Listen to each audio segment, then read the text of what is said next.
Hello, AC Stell families. Thank you for joining us for our, I can't believe I'm saying this, reopening webinar. This is so exciting. Whew, I may get a little emotional. So I am so happy that we are having this. We've waited a long year to be at this point. So thank you again for joining. The point of this evening, or this afternoon, actually, it's still 3 o'clock, is to give some pointers so that the reopening process is smooth, so you understand the logistics of dropping off, picking up, classes, what's going on, schedules, and all that other stuff. I know probably there will be a million questions that may surface afterwards, but things will work out. It's all accounted for, so we will be good. I do go over little frequently asked questions at the end. There is no need for you to feverishly take notes, because this is posting to YouTube. So you can view it later, and it should be all good. So again, I will be sending you a link this evening, and you can refer back to this webinar. All right, before I go any further, I would like to introduce my team really quickly. So if I can start with my assistant principal. Hi, Assistant Principal Nicole Smith. I am so thrilled that we're going to be coming back on campus and we are here and we are so ready to see you guys. So all of this information is all good information and we look forward to talking to you. Hello, I am Lauren Friedman, one of the counselors at Stell for last names A through L. I'm super excited to have everybody back on campus. It's been quiet and lonely, so we're excited to have the excitement and everybody healthy and back on campus. And hi, I'm Bahar Shakiba. I have the end of the alphabet, M through Z, and I'm super excited to see our students back. Miss them so much. Okay, so now let me begin by sharing my screen so that we can take a look at have some visuals of what's going to go on. Let's see here. I can get this to work. Do not judge my tabs. Thank you very much. Okay, so here we go. Let's start at the beginning. A very good place to start. All right, well, here we go. Today is March 17th, by the way. Happy St. Patrick's Day. The luck of the Irish to all of us. Here we go. So we are so excited to welcome you back, and let's move right in. So in the interest of time, to get some information going and to start off talking about Parent Square, Ms. Smith, take it away. Okay, so to hit the key points, you do want to make sure to do Parent Square before coming. It opens up 7 p.m. the night before. So if you'd like, you can start it then, but we really need to make sure that that's done before coming. You take your screenshot because sometimes the Wi-Fi is a little off or you might have trouble finding it on your phone when you're in line, and we want to make sure that everything goes quickly. And also take the temperature before leaving the house, and please do not send your child to school if they're not feeling well. They can join in the afternoon and our schedule is very accommodating for that. Okay, so home while they're sick, and we are happy to have them here.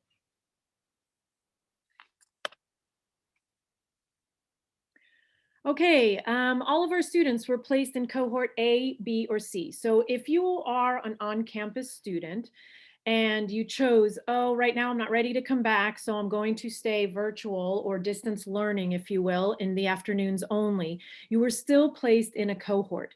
That is because at any time, if you decide that you feel comfortable coming to campus now, you are welcome to just show up on the day of your cohort. So all of our on-campus students have been cohorted A, B, or C.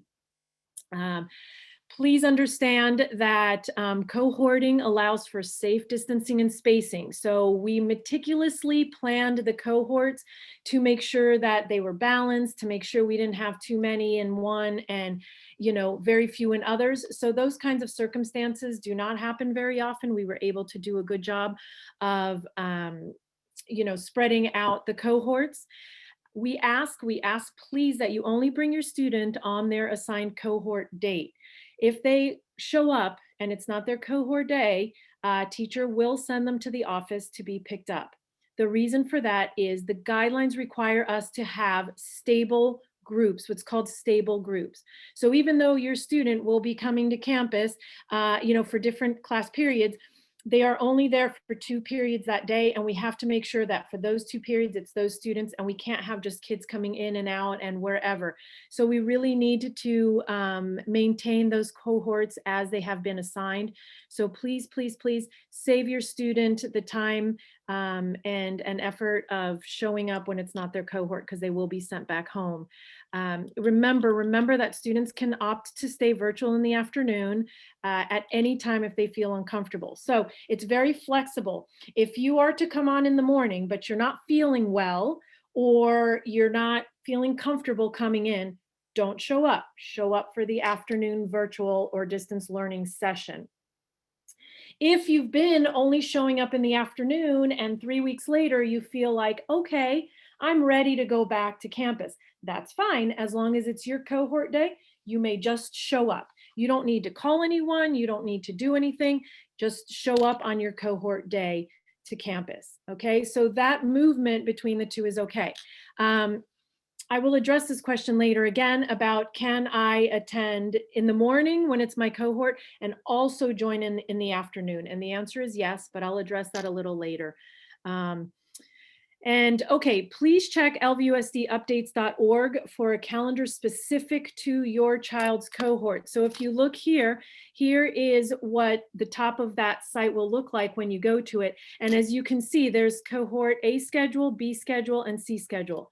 I highly recommend that you worry about your student's cohort and print out just their schedule, whether it's A, B, or C, because it'll tell you every day what your student has to do. Don't worry about the other cohorts. Don't worry about the other students. Only your student's schedule is what's important.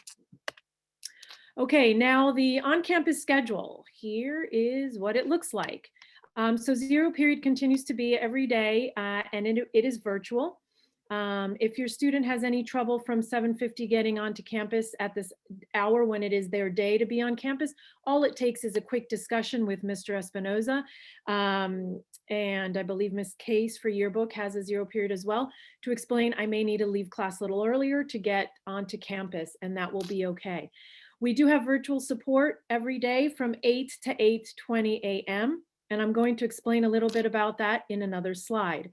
Then if you are on campus that morning, block A or the first period of the day starts at 8:30. It's an 85-minute block class. There is 10 minutes between to get to the next class. We ask that students please go directly to their classes, and that will avoid any of the extended contact between students. And then the second period of the day will happen. And after that, on-campus students are done for the day. They just go home. Teachers get their lunch break. Teachers get a chance to collaborate. And then starts the afternoon cohorts for those students that did not come onto campus in the morning. These same 2 classes get repeated down here for the students that were not on campus, whether it wasn't your cohort day to come onto campus, or whether it was, but you just didn't feel well or didn't feel comfortable coming onto campus, you hop on here. Again, can somebody that attended here all of a sudden come down here and join the class again? I am sure most teachers would say, of course you can, if you want some reinforcement on what was learned that day. If your student is coming for support, your drop-off is at 8 a.m. If your student is not needing support, drop-off is at 8:15. Again, the reason for this is as soon as students get dropped off, they must go directly to class, to their first period class of the day. So if they are looking for support, they will walk to their first period class of the day, and then they will sit there and they will open their computer, their Acer, and they will tap into whoever support class they want to go to. Okay? Students not needing support come at 8:15 so that then they go right to class, and class will start at 8:30. Please do not drop off the students at the checkpoint locations if they are not staffed and ready to welcome students. So please keep the student in the car until you are prompted to let them out of the car, or students don't get out until you see someone asking you to get out of the car. And more on that in a second. All support will be virtual. If you're on campus, you will go directly, like I said, to your first period class and then attend the desired support period virtually. Okay, why do we need to do it this way? We need to do it this way because we need to meet the guidelines. Right now, students can attend 2 stable groups per day. So if all of a sudden they're going into another class, now they've broken into a 3rd stable group, potentially with other students that aren't in their stable group. We also make sure that the desks are only used once a day. So the first period comes in, we'll use the blue desks. The second period of the day will come in and use orange desks. If a student is now coming in and sitting anywhere, now all of a sudden we've messed with that whole system, because the desks will be sterilized at the end of the school day. In between, there could be a wipe down, but your student coming in for the second period of the day will not be sitting at a desk that has been used that day yet, okay? So that's why we have to make sure we do it this way. All right, so here we go. Ms. Smith, take it away. Okay, so our drop-off locations. We have 2 locations where students will be able to be dropped off, and we'll talk about the specifics of the health screening check-in in a different slide. But with the drop-off, this one on the screen shows that if you have a 6th grader in the car. Now, you could have a 7th grader as well as a 6th grader, or an 8th grader as well as a 6th grader. This applies to you. So as long as your carpool has a 6th grader in the car. So you'll enter through Mulholland. We'll have you go through the staff parking lot like we've always done before. But here's where it gets a little bit different. You are going to turn and go towards the bus loop. Now, when you're turning and going to the bus loop, you'll see it guiding you. And you're going to stop over there a little bit further up, Miss Baird, right there where the star is. And that's where your student will be getting out of the car. And they'll be able to walk down to the check-in location. Now, it is very important that your student has their health screening on them. So when they get out of the car, they should be able to have either a screenshot, a picture, either they're showing their app of the health screening done, so that when we do that process, it goes very, very quickly. Okay, so then after they get out of the car, you're going to continue around the loop. And you are going to exit where our buses typically exit. So you're not circling back in where you came from, but you're exiting through again on Mulholland, but at a different exit point. Okay. Now, I don't think it switched over. One more. Why not? Oh, did it freeze? This isn't good. Isn't going. Hold on one second. Oh my gosh, my computer froze.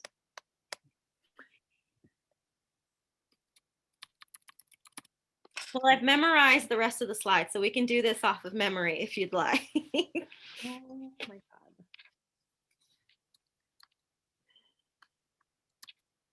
Okay. There we go. All right. So if you have a 7th grader, an 8th grader, or if you're walking or riding your bike to school, you'll still enter through Mulholland. We're going to go around the staff parking lot.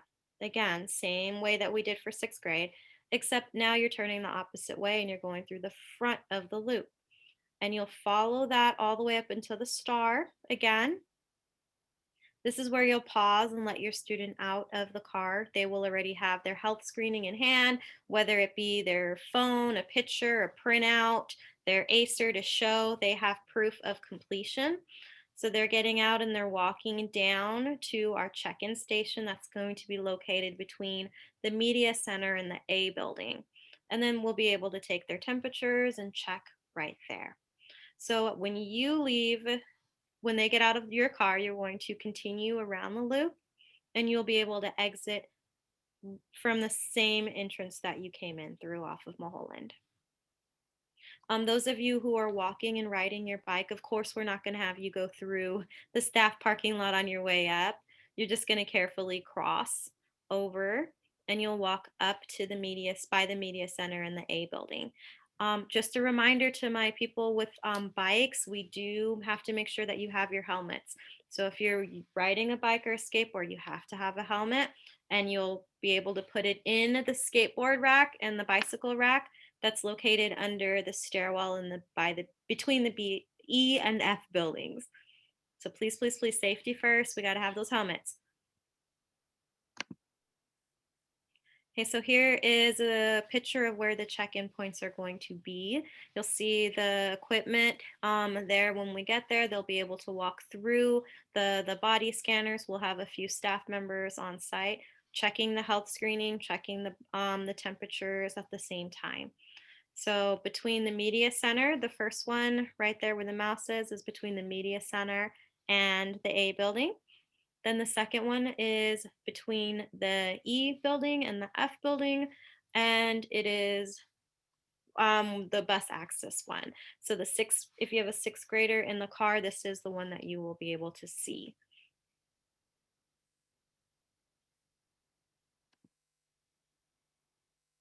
And this is just more examples. So we do want to make sure that when you are coming in, you are pulling all the way up until where I had that little yellow star.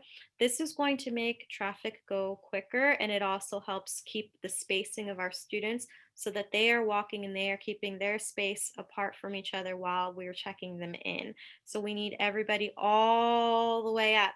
Now we know that it is kind of cold in the mornings, so please make sure as soon as you see the gates, let's cut the heaters off for just a second so that the heat is not blowing on them, warming them up.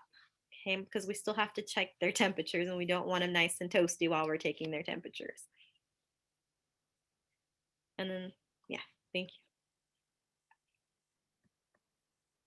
you. Okay, and then Mrs. Baird, this one is yours. Okay, so this is the daily check-in through Parent Square. Again, this, they tell me from the elementary schools, makes or breaks us. If that daily parent check-in through Parent Square is done, everything moves a lot more quickly. Now, here we're gonna have your student get out of the car and be responsible for showing it to us. So please, please, please make sure, like Ms. Smith said, that they either have a printout, that it's been screenshotted and sent to them, that they did it themselves. Again, the recommendation is if they're doing it themselves, that's great. They need to access it right away when they pull into campus. So when they get out, we already have it. Or if they want to also, to play it safe, is to screenshot it themselves so that they don't need the internet connection, the Wi-Fi connection when they get here, because, you know, that's always can be spotty. So the best thing would be if they have a screenshot, whether from you or themselves, so they can easily access that. It's kind of hard sometimes if they do the Parent Square and then they go on to other things and then to try to find it again, it's a little tricky. So always screenshotting it is just their easiest bet. We are very high tech these days. So we have these little thermal scanners. This is where they will be walking through so that we can identify if somebody seems to be warm. And so as they walk through, if we sense that, you know, the little sensor says that they are warm, we will pull them aside. We will do the actual thermometer to the forehead to just double check. If it does in fact show a fever, then student will be sent to the health clerk. So we have identified secondary isolation areas in the event that a lot of this happens, but hopefully not. What we please ask you to do is, if possible, and you own a thermometer at home, is to take your student's temperature before you leave the house. That way you can be sure, oh no, they are going to be just fine when they walk through that. Okay, especially if you know you won't be able to come back to pick them up should they be warm. You know, make sure that you just double check for that, because remember, they can always stay home and take the class in the afternoon through distance learning. Ms. Smith? You know, there is a directionality in our hallways. So your students saw a video where they previewed, and some of them have seen a little bit of the halls through tours that our teachers have done with them. So we have where we enter the building one way, we exit it one way as well. So the green arrows on the screen, they represent our entry points. Now this is showing you the top floor, but the second floor, this is showing you the second floor, but the first floor is the exact same idea. So with this, we see that on the ends of the F building, and then Mrs. Principal Bear, can you put the mouse over the ends of the F building? So at the ends of the F building, you can see the red arrows going out. Now the out stairwells leads to the outside, and most of the time those stairwells are kind of outside of the building. So that also helps, like outside it's out. Now the middle stairs is where we're coming in if you're going to the top floor, or if you're on the bottom floor, you can also access those doors on either side. So we're going in through the middle, out through the sides. So in through the middle, out through the sides. Okay. And then I'll show a little bit more too. Okay, now we do realize that this is new, so there is a lot of signage. So wherever door that you're going to enter a hallway, above the door, you're going to see a sign that says if you should be entering, if you're going the wrong way, or you should be exiting. So right here, this is a picture of one of the doors that is an entrance door that's right in the middle of the E and the F building. And you can see the green sign to let you know, okay, this is the way of traffic. I should be entering and going straight through to my class. There are arrows on the floor and the wall that say which way we are going. So even though I know the class right next to this entrance, if I'm leaving class, like I know that that's the closest door to me, but that's actually not the door I'm going to be exiting through. So I'm only entering where it says enter, and I can only exit where it says exit.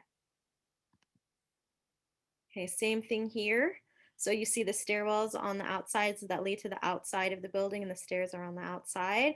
And then you see the exit sign, because that's the one that you can exit through. So just as a reminder, in through the middle, out through the sides. Okay, sorry. Upon entering the class, your student can sanitize their hands. They can also take an antimicrobial wipe and wipe down the surfaces of their desk. Now, on the previous slide, you saw a lot of dots on the hallway floors. If there's ever a moment where they need to wait outside, they can wait outside of the class on one of those dots. Now, okay, now the teachers' rooms will be open as of 8 o'clock, and that's when we'll start taking students and taking their temperatures, and they're going straight into their first class that they need to go to. So if it's a day where they're only going to period 1 and 2, that means as soon as they get checked in, they're going straight to period 1. Or if it's a day where we're doing 3 and 4, they're going straight to their period 3 class if it's a 3 and 4 day. Same with 5 and 6, straight to the 5th period class.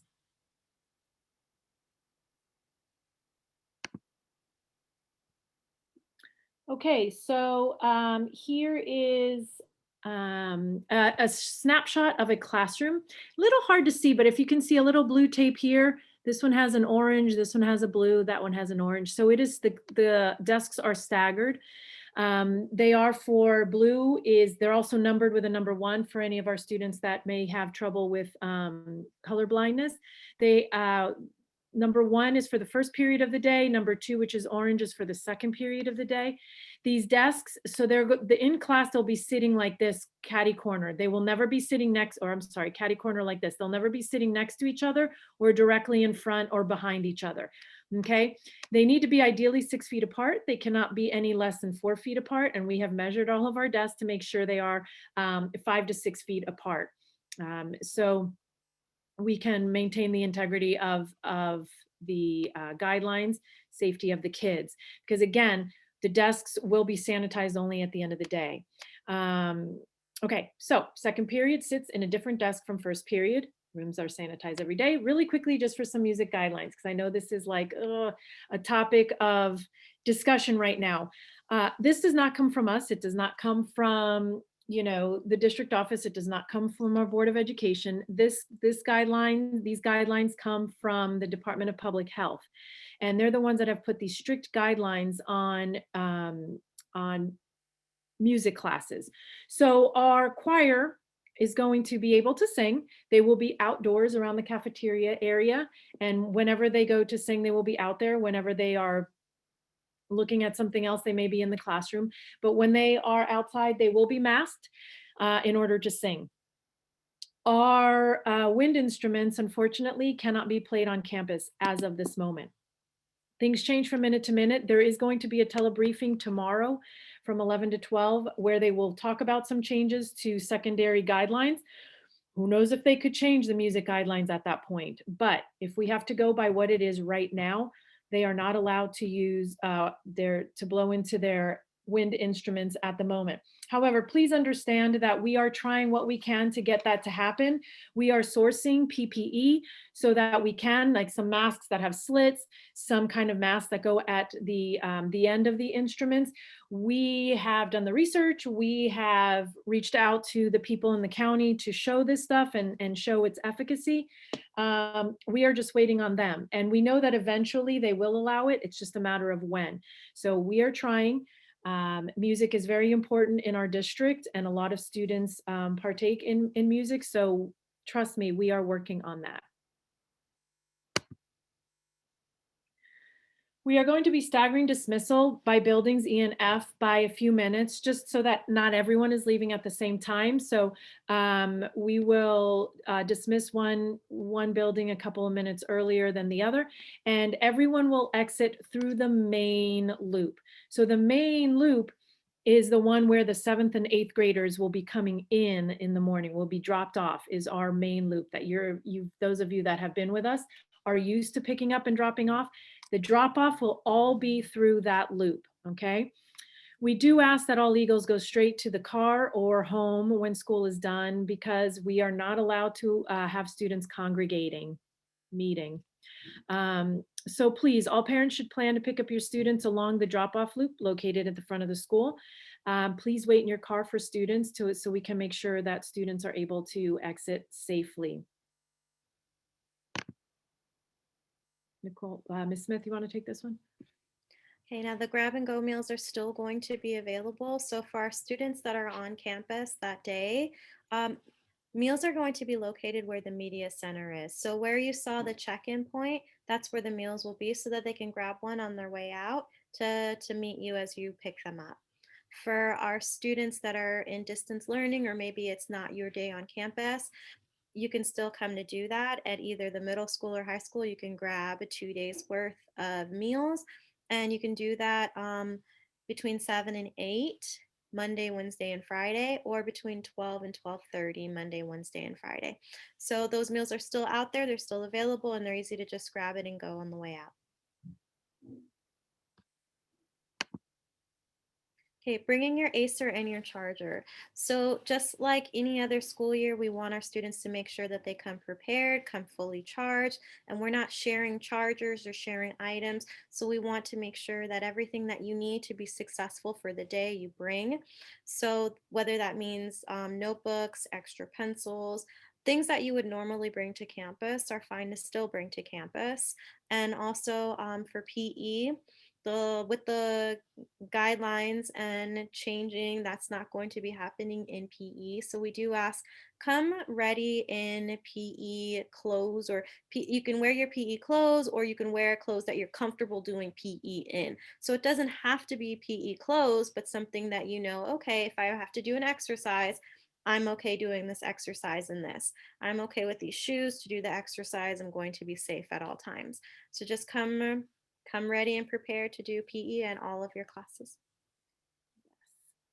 So again, that PE question came up quite a bit. We are not requiring, we are not requiring PE uniforms, but please do come prepared in athletic wear to do PE. Okay, so this you may have seen if you watched Dr. Stepanovsky's presentation, his webinar. You may have seen some of this. So I'm going to kind of go through it a little bit quickly, because this gets a little bit repetitive. But please realize we are stocked with PPE, which includes, you know, the masks, and we have gloves, and we have face shields, and we have all that if needed. sanitizers in every rooms. We have dividers where necessary, thermometers so we can take temperatures. There's signage all over the place. There will be cleaner and wipes available. And so we are stocked on that stuff. The one thing I did want to mention when I talked about the music PPE, we have put in requests, or we have put in orders for music PPE. So the day comes, when the day comes that we can actually use them, we will have them. But please be aware that every other school is doing this too. So sometimes there is a little bit of back order that happens on that front. We also have spray disinfectant, and we have spray and wipe with microfiber cloths, spray and leave on surface for 10 minutes to dry. So some get wiped, some not necessarily. Face coverings, here is an example of a desk divider that all teachers have on their desks. Hand sanitizers, tissues, disposable gloves. Teachers are using stylus pens on the printers and copiers, and the face shield. So there's some more examples of all of our PPE. Here's some more stuff. Some classrooms need the sound systems, not all of them. And then we do have, in some cases, the stand-up acrylic dividers that are being used in certain classrooms. And just to throw in an additional little thing, we do have some extra outdoor umbrellas. So in the event that we do have some classes choosing to go outside, we do have some designated areas and umbrellas for that. Those were also purchased under these conditions. Please follow all directions. There's signage everywhere. Please also have a conversation with your student about following the signage. You are being asked to sign a student agreement to return to campus. That is just so you are aware that students must follow the guidelines. If for some reason they aren't, and I know all of our students are going to follow it well, but please know that at any time we can ask students to not return to campus if they are not following the rules. But I don't expect any problems with that.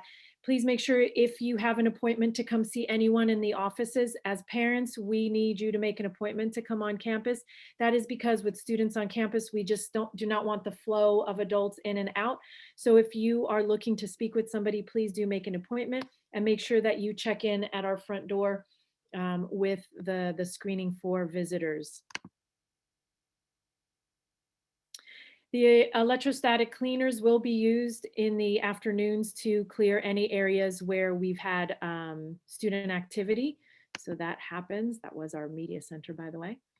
All schools have gotten this HVAC system update, which are these ultraviolet cleaners that destroy airborne and surface contaminants, and they are installed in all classrooms.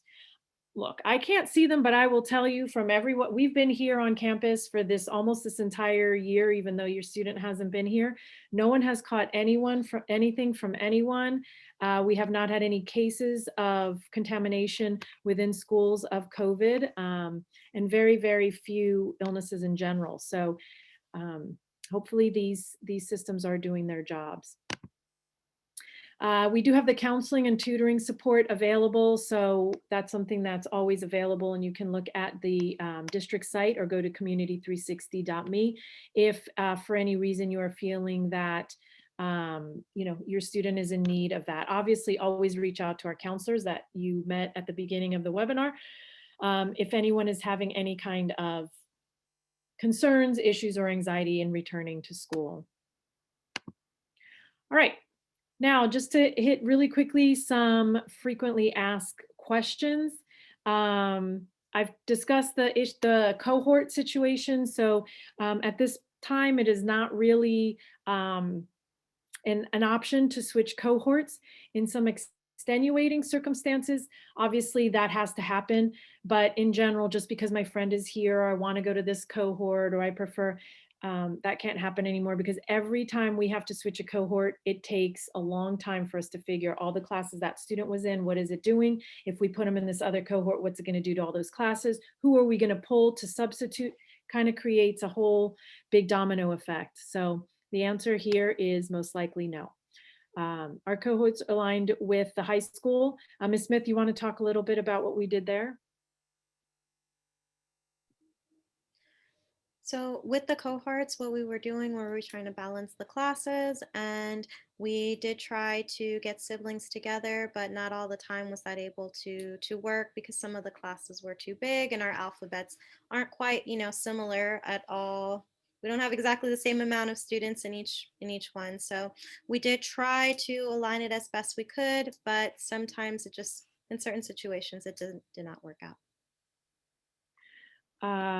Do I have to attend both virtually and in person? You do not. No, if you came in the morning, you're done for the day. If you'd like to join virtually in the afternoon and your teacher allows that, absolutely. And I would think that most teachers will allow it. So you can always ask or try to join in and see if you'd like a little reinforcement from whatever happened in the morning. Okay. If you are in the afternoon, potentially there might be some teachers that will choose to live stream what goes on in their classes in the morning. They are not required to do that, except in some cases in some of our special education classes. But otherwise, teachers are not required to live stream into their classes, but some may choose to do that to allow the afternoon kids to tap into that morning class. But again, everything will be repeated in the afternoon for those who did not attend in person in the morning.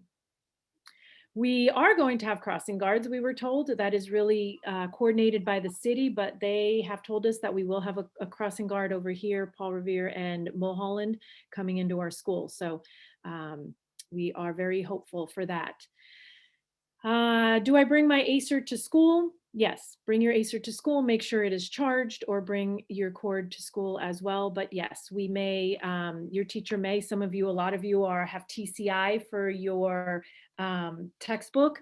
And so you have to access that through your computer. So please make sure to bring your Acers to school. What else can I bring? Ms. Smith already covered that. Whatever it is that you want to use, pens, pencils, notepad, whatever that is. If you're in an art class and you'd prefer to bring your own pens, your own pencils, your own crayons, whatever it is that you're working on, you are also welcome to bring that to cut down on the sharing of stuff. But if you do have a class where things are shared, there are wipes to clean between usage, just so you know. All right, how do bikers and walkers get onto campus? Ms. Smith, you want to take that? Yeah, so bikers and walkers, they do need to enter through our main entrance where the stoplight is. So, and they'll be able to walk their bike onto campus and go all the way up towards the media center, between the media center and the A building to check in. Same with the walkers, they'll be able to go right over to the media center and the A building to check in. Trying to see if I could get that slide really quickly, but That's that's a lot one back. that's a lot going back. And you know Yeah. what? Some of these have like slow transitions, which Mm-hmm. you can tell that, well, I didn't do that one. I'm all about, let's just get down to business. Okay, so anyway, they'll come up the main loop in front of the school, main drop-off loop, and enter between the library and the media center and the counseling center. I've already mentioned that if a parent wants to come onto campus, please make an appointment. That just cuts down on the traffic on campus. Here's a good one. What's next year going to look like? That is a great question, and I don't know. We're just trying to reopen right now and concentrate on what's going to go on Monday, next week, next month, up to the end of the school year. Guidelines are changing, like I said, almost on a daily basis. Who knows if there could be a spike? Who knows if with the vaccine everything could be done with and we're back to normal? We don't know, and we really don't know what it looks like. We are hoping and praying that it will be normal school year, but again, we have not gotten any confirmation, and we won't get any confirmation until we are a lot closer. And I know some of you want to make plans for next year and you're not quite sure, but we're not sure. So I'm sorry that we are unable to give any definitive answers on that. As soon as we know, we will let you know, but I have a feeling we have to wait until we're a lot closer. Some students worried about being tardy the first 3 days because it's the first time you're going to be on campus. Teachers will be flexible, obviously. It's for some students, it's their first time on campus. We will have people directing them. We will have parent volunteers directing students where to go. But, for those first 3 days, there would definitely be, some flexibility in that. So do not worry about it. Parent asks, can I drop off stuff in the office for my student? Our answer to that is going to have to be no. They're only here on campus for 3 hours at a time, so there's no need to drop off lunch. They can make it through without their water, without their snack. They can make it, and if they forget something for that day, it is what it is. So we're hoping that we don't have a lot of traffic on campus for dropping stuff off for students. Students are allowed to bring a water bottle. However, all of our water fountains on campus, there's only one right now that students are allowed to use because it's you don't have to touch anything. You push your bottle against this one thing and fill it up. So it's a little bit difficult to find water on campus, to be honest. Obviously, if a student really needs, the health office will provide cups and water. But really, if you know that you need water, or if you know your student really needs water, perhaps the best idea is to send them to school with water already in their water bottle. And finally, will there be Boys and Girls Club? And we are working with them. It's really up to them. It's an independent organization, so it's not up to us. They did send a survey out, and as of right now, they have not gotten enough demand, enough interest to make it worth opening. So if you have not filled out that survey, go back to one of the Parent Square emails that I sent and look for that and fill it out. Reach out to the Boys and Girls Club if you're interested in that, or even let me know, and I will check with them to make sure that they know that you would like it. We would love to offer it as an opportunity for parents to have a place for students to go for half hour, an hour, a couple of hours. But again, that is not our decision to make, unfortunately. So we're waiting on that. Okay, with that, I'm going to let Ms. Shakiba speak for a little bit because she wanted to talk to you for a second. Hi, everyone. Hi again.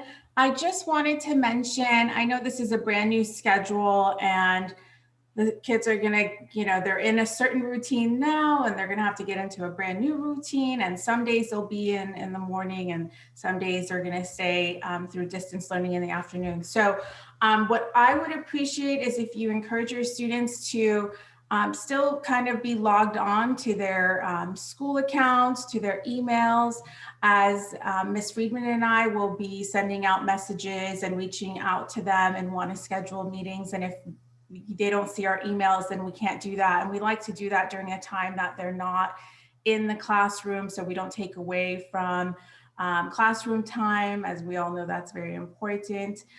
We don't have the morning support. I mean, we do have the morning support, but it's a lot less, and we don't have the afternoon support. So our time is a little bit going to be different in times that we want to reach out to them and schedule Zoom meetings and check-ins and whatnot. So that would just be kind of one thing that I wanted to mention and point out. It would be awesome if they can check their email, be logged on to their Google Chat if possible during the times that they are not in class. And so that we can easily reach out. And sometimes teachers send out announcements and emails, and a lot of the students often don't check their email till the end of the day and they miss out on some of the information. And that's it. We look forward to seeing them. All right, Ms. Smith, anything else? Ms. Friedman, anything to add? So one of our most important things that we're looking to do is have 100% completion on the health screening. That's going to be our key in making everything move very fast and make it something that your student can do. They can get onto Aries, they can get onto Parent Square.